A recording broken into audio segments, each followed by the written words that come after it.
तो कैसे हो दोस्तों, मैं हूं चेस मास्टर आरएस और इस वीडियो में मैं आपको दिखाने वाला हूं पिन।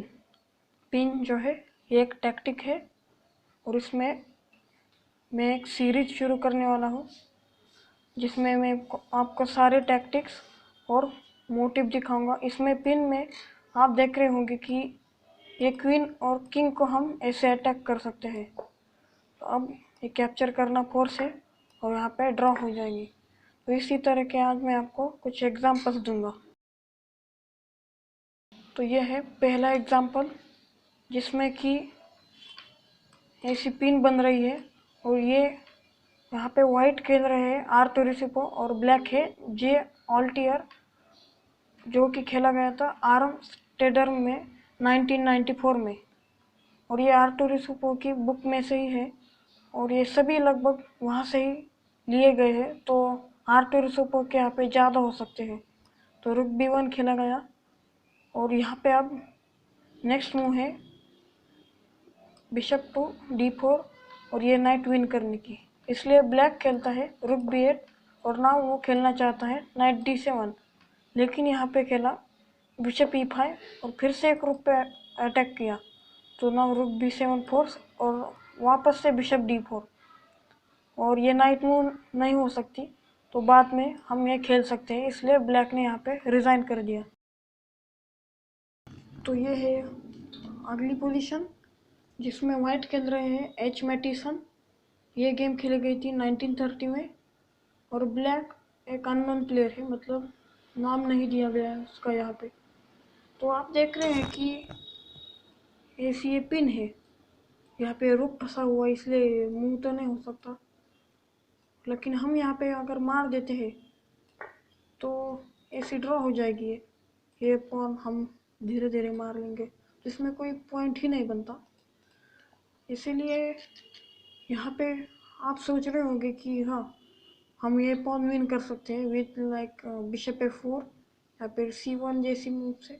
हाँ ये पॉन विन किया जा सकता है, लेकिन ये स्टेलमेट हो जाएगी क्योंकि इसके बाद हमें जब कैप्चर करना फोर्स है, क्योंकि अगर बिशप मूव करते हो से आप बिशप मूव यहाँ पे मूव करते हो तो ये रुक भी मतलब गेम में आ जाएगा।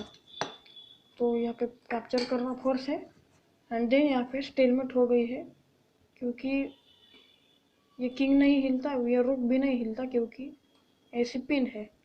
इसीलिए इसे कहते हैं एक्सप्लोटिंग पिन बाय जुगजुएंग। और ये मैंने सारे पिन के जो पजल्स है, मतलब जो टाइप्स है उसके अलग अलग, तो वो इसी में डाल दिए हैं, उसमें कोई सब ग्रुप्स नहीं डाले हैं मैंने।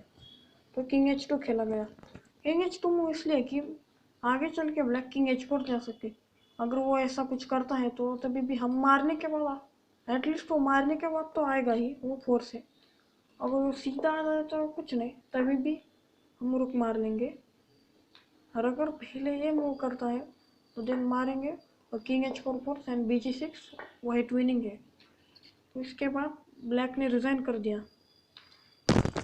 तो हमें शायद पता होगा कि बिशप में क्या होती है, कैसी होती है। अगर नहीं पता तो मैं जल्दी से डाल दूंगा एंड गेम की प्लेलिस्ट में। मतलब मैंने एंड गेम पे कोई पजल नहीं बनाई, लेकिन जल्दी से बना दूंगा। तो ये है अगली पोजीशन जिसमें वाइट प्लेयर का नाम है एल कुबेल। और दोस्तों पहले ही बता देता हूँ कि मेरी प्रोनाउंसिंग में ज़रा गलती होंगी प्लेयर्स के नाम लेते हुए या फिर वीडियो में बातचीत करते हुए, तो इसीलिए पहले ही माफ़ी मांग लेता हूँ। तो यहाँ पे आप देख रहे होंगे कि यहाँ पे ऐसी पिन है, लेकिन आपको यहाँ पे सवाल पढ़ना चाहिए कि हम यहाँ पे रुक कैसे दें। डायरेक्टली दे दिया एल कुबेल ने, कैसे? ऐसे। ये गेम कोई नई गेम नहीं है दोस्तों, 1921 ही की है, आपको ये ध्यान में रखना है। तो तब प्लेयर ज़रा टैक्टिकली नहीं मतलब थिंक नहीं करते थे, मतलब जैसे कि आप प्रैक्टिकली या फिर टैक्टिकली भी थिंकिंग होती है, लेकिन तब सिर्फ सोच समझ कर ही खेला जाता था। ऐसे कोई टैक्टिक या फिर मोटिव नहीं थे, तभी भी उन्होंने ऐसा खेल दिया। क्योंकि इतनी मतलब मुश्किल मूव भी नहीं है। तो यहाँ पे कैप्चर करना फोर्स है, या फिर हम भी मारेंगे और ये ड्रॉ हो जाएंगे ये पॉन, देन ब्लैक मार देंगे इजीली। तो ये ड्रॉ है, क्योंकि बिशप से मेट नहीं होती, कभी भी एक बिशप से मेट नहीं होती। तो बढ़ते हैं नेक्स्ट पोजीशन की तरफ। तो ये है नेक्स्ट पोजीशन, जिसमें वाइट है सी वैन डेनबर्ग और ब्लैक है ई एलिस केसेस, जो कि खेली गई थी हुगेवंस बेवरविज में 1959 में, जिसमें यहाँ पे आप देख रहे हो कि ये पिन है और हमको क्या करना है कि क्वीन यहाँ पे डालनी है, वो भी फोर्सली। तो इसीलिए वैंडेनबर्ग ने खेला रुक into F6, queen into F6 force है, क्योंकि हम पहले इस पर अटैक किया और मार देंगे इसीलिए। और ना थोड़ी देर में आपको कुछ टाइम देता हूँ यहाँ पे बेस्ट मूव क्या है।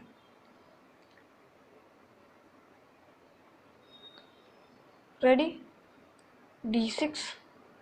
यहाँ पे नहीं आ सकता ब्लैक, क्योंकि ये बिशप का डायगोनल है इस स्क्वायर पर, इसीलिए अब क्या किंग D6 और क्वीन F6 वाइट विन हो रहा है। कुछ भी खेलो, क्वीन तो जाती है यहाँ पे आप कैप्चर नहीं करो या फिर करो, इससे कुछ फर्क नहीं पड़ता दोस्तों। तो दोस्तों ये है नेक्स्ट पोजीशन, जिसमें वाइट है वी मिकेनिस और ब्लैक है एल अरोनिन, जो कि खेली गई थी 1957 इन मॉस्को। तब USSR चैंपियनशिप चल रही थी। तो एल अरोनिन के ब्लैक पीसेस थे, जैसे कि आप देख रहे हो, और ये पिन ऐसे आपको दिख रही होगी। तो कभी कभी पिन का हम उस पर अटैक करके भी उसका उपयोग ले सकते हैं। तो एल अरोनिन ने खेला रुक D8, और ये एल अरोनिन मतलब लिवान अरोनियन नहीं है, वो अरोनियन है, और ये अरोनिन ज़रा पुराने प्लेयर है ये। इनके भी आपको यहाँ पे गेम देखने को मिलेंगे अगर आप आर्टो यूसुफो की बुक चेक करेंगे। तो दोस्तों यहाँ पे पॉइंट क्या है, पॉइंट ये है कि आप ये नहीं मार सकते, पिन है। अब अगर आप ये मारते तो एक ही मूव में चेकमेट हो जाएगी देन। तो रुक D8 के बाद कुछ भी खेलो, समथिंग लाइक किंग F1, हम सीधा कैप्चर कर लेंगे और ऑल इन ऑल ब्लैक यहाँ पे विनिंग है, सिर्फ रुक D8 इस मूव से। की मूव जिसमें कि ये पोजीशन ठीक ठाक लग रही थी, मतलब आप देख रहे हो ना, ये 4 पॉन थे इसके पास सिर्फ ये एक्स्ट्रा पॉन था, लेकिन ये पॉन ही बहुत डेंजरस बन गया। और अगर ये पॉन नहीं होता तभी भी हमको एक रुक मिल ही जाता शायद, ऐसा लग तो रहा है, लेकिन ऐसी कुछ मूव आ जाती तो यहाँ पे ये पॉन एक की पॉन बन गया। तो बढ़ते हैं हमारी नेक्स्ट पोजीशन की तरफ। तो दोस्तों ये इस वीडियो की लास्ट पोजीशन है, ओके। इसके बाद मैं पजल कैंसर और पजल दूंगा और वीडियो की एंड करूंगा। तो यहाँ पे वाइट प्लेयर है एल वेंडरवस्की और ब्लैक है मिखाल बॉटविनिंग, जो कि बहुत ही अच्छे प्लेयर है और बहुत सालों तक वो टॉप प्लेयर रह चुके हैं। तो दोस्तों आप देख रहे होंगे कि हमें ऐसी पिन करनी है इस बिशप से। तो बिशप C3 खेलेगा। अगर ब्लैक ये जो फाइल है ना, इससे अगर ये रुक हटाता है तो सिंपली हम ये मार देंगे और ये ड्रॉ हो जाएगी।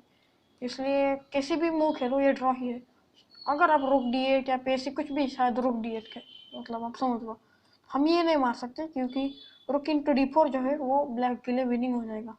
लेकिन यहाँ पे बिशप A1 ऐसा खेल सकते हैं, और हर बार ये देन ये फिर से ये ऐसा कर करके ड्रॉ हो जाएगी, मतलब इसी डायगोनल पे रहेगा वाइट। तो वो फिर यहाँ वेदा ये शायद ये फिर ये फिर ये फिर ये ऐसा कर करके ड्रॉ ही करना होगा, क्योंकि ये मार ही नहीं सकते। और अगर शायद वो यहाँ पे ऐसा कुछ करता है तो ये ड्रॉ हो जाएगी, और अगर कुछ नहीं करता सिर्फ ऐसा ही दे देता है तो मतलब आप कहोगे कि कभी ये देगा कभी ये, कुछ नहीं होता तभी भी ड्रॉ हो जाती है। और ये बिशप से सिर्फ ऑब्जेक्टिवली ड्रॉ ही होती है। तो ये ड्रॉ है, तो अब बढ़ते हैं हमारी पिछली वीडियो की पजल की आंसर की तरफ। तो ये है पिछली वीडियो की पजल, मतलब उसका आंसर है ये। तो एक्चुअली मैंने बताया था कि ये कैरोकैन डिफेंस के अगेंस्ट के बोल्ट ऐसे खेलता है और ब्लैक ऐसा कुछ रिस्पॉन्स करता है। ये बहुत ही बुरा रिस्पॉन्स है। यहाँ पे लास्ट मूव है बिशप B7। तो आपको मैंने पूछा था कि यहाँ पे बेस्ट आंसर क्या है और हिंट दी थी कि ये और ये अटैक कर रहे हैं, इसलिए यहाँ पे बेस्ट मूव है बिशप कैप्चर H7। अगर दोस्तों नाइट कैप्चर H7 आता है तो आ जाता है क्वीन H5, यहाँ पे चेकमेट हो जाएगी यहाँ पे या फिर यहाँ पे। तो अगर आप कुछ भी ट्राई करो तभी भी यहाँ पे कुछ होता तो नहीं है दोस्तों। ओके, यहाँ पे आप शायद सोच रहे हो कि ये, तो देन हम ये मार लेंगे और किंग H8 के बाद नाइट G6 जस्ट चेकमेट है।